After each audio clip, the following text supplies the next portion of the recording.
Dalam Islam, terdapat banyak aliran teologi yang menjadi pedoman umat muslim dalam berakidah, bersyariat, bahkan berpolitik. Sejarah mencatat, kemunculan berbagai aliran teologi Islam bermula pada perpecahan antara barisan kelompok pendukung Ali bin Abi Thalib dan barisan kelompok yang keluar. Hal itu dilatar belakangi peristiwa Perang Siffin. Berbagai kelompok mulai menyatakan aliran teologi Islam masing-masing, baik itu yang bersifat konservatif, puritan, netral, dan rasionalis. Pembentukan kelompok aliran juga didasari oleh beragamnya pendapat dari berbagai ulama dan teolog mengenai ajaran Islam, sehingga kerap kali terjadi perselisihan berupa saling menyanggah kelompok aliran satu sama lain. Adapun aliran-aliran Islam yang akan saya jelaskan pada video ini, yakni ada 3 aliran Islam. Yang pertama, aliran Mu'tazilah. Mu'tazilah secara harfiah berarti memisahkan diri. Berkaca pada peristiwa di Basrah, Irak pada abad kedua Hijriyah, di mana seorang teolog dan filsuf muslim di era Bani Umayyah, yakni Wasil bin Alqa, berselisih pendapat dengan gurunya, Hasan al-Basri dalam halaqah di majlis. Mereka berdua memiliki pendapat berbeda mengenai persoalan pelaku dosa besar. Hasan al-Basri berpendapat, apabila seorang muslim melakukan dosa besar, maka ia masih mukmin dan berkesempatan bertaubat nasuha kepada Allah Subhanahu wa taala.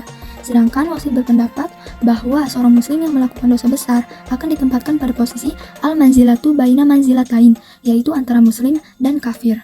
Dengan demikian, Wasil memisahkan diri dari barisan Hasan al-Basri dan mulai membentuk firqah aliran Mu'tazilah dengan membahas berbagai persoalan ilmu kalam lebih mendalam dan bersifat filosofis dibanding aliran-aliran sebelumnya. Aliran Mu'tazilah disebut dengan gerakan firqah rasionalis karena lebih mendahulukan akal rasional sebagai kata pemutus dalam segala hal.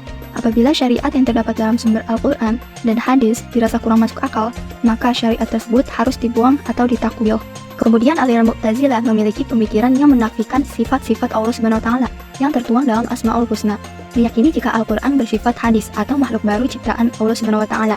Menganggap bahwasannya manusia berkehendak bebas atas hidupnya karena manusia dengan kemampuan akalnya dapat memilih berbuat baik atau buruk, serta mereka menganggap bahwa pelaku dosa besar ditempatkan di antara surga dan neraka. Di samping sisi negatifnya, aliran Mu'tazilah sempat dijadikan sebagai aliran resmi pada masa pemerintahan Daulah Bani Abbasiyah, yaitu pada masa pemerintahan Al-Ma'mun, Al-Mu'tasim, dan Al-Watsiq.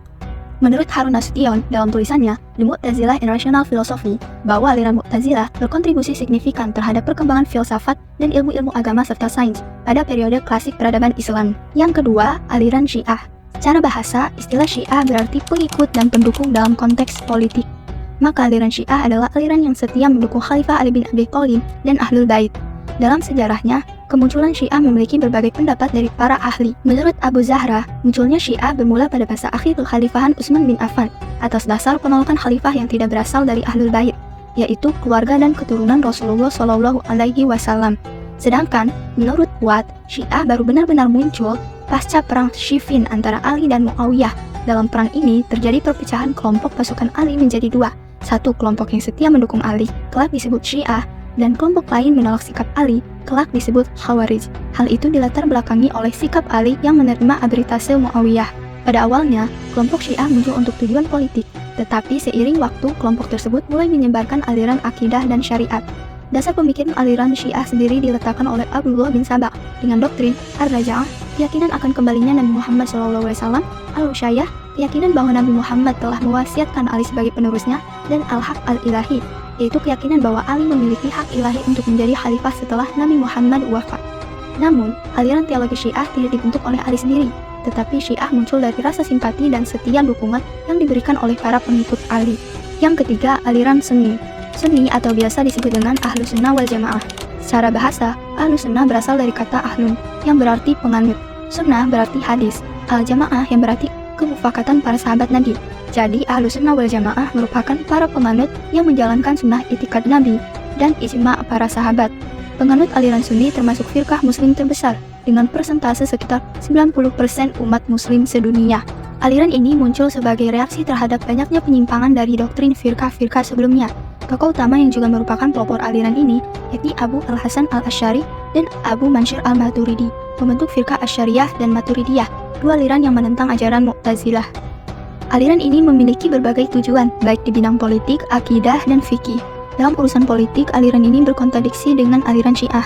Dalam urusan akidah, aliran Sunni mengikuti Imam Al-Asy'ari dan Imam Al-Maturidi. Kemudian dalam urusan fikih, mengikuti dari salah satu 4 mazhab, yaitu Imam Hanafi, Imam Maliki, Imam Syafi'i, dan Imam Hambali.